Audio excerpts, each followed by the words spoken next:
one semester, my GPA went down, and I get this letter in the mail, you know, this is before email, that says that you're on academic probation. And that was enough to stun me and wake me up. And I was able to get myself off probation in one semester. I get my first exams results. Boy, was I shocked. I did very poorly in my first exam. It was a statistics course. I was not a particularly strong math student, at least I thought I wasn't. And those fears kicked in. Oh my, maybe I really shouldn't have been accepted. And I can tell you with such clarity this feeling, walking down the hall at UCLA with my boots and my jeans, thinking, what am I thinking?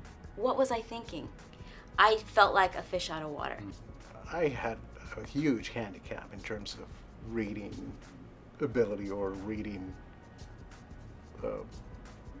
literature, art in general, right? Or even books that I have never really been exposed to, sociology, economics, etc. The first company I worked for, they came on campus, MIT's campus, to recruit.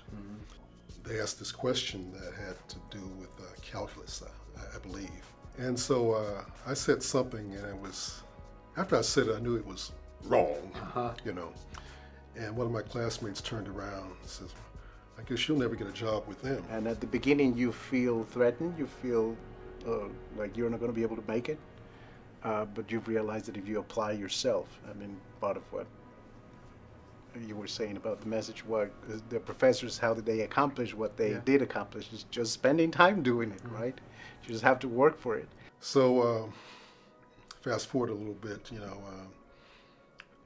after working 2 summers with that organization, that was my first job, and did rather well.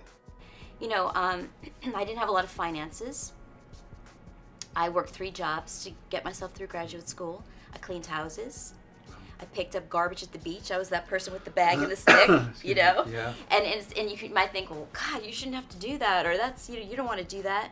So I just never brought it up, you know, and I hope that they wouldn't see me walk into this class. It was just a lot of pressure. Never told anybody in my family.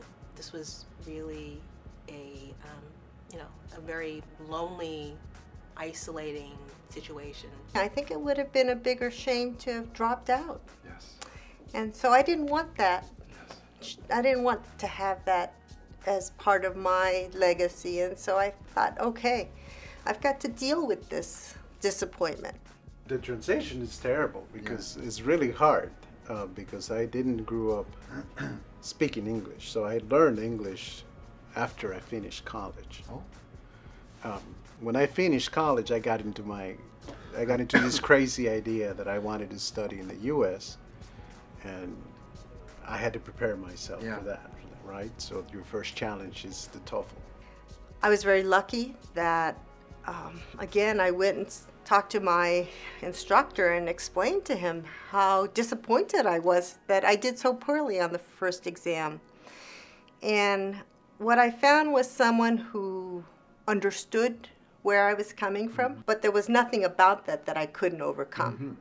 And so he encouraged me to work on extra problems. He encouraged me to visit with the graduate assistant that had been assigned to the class.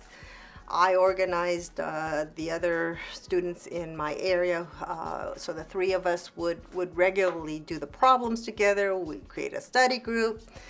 And I'm really proud to say that I really did extremely well in that statistics class.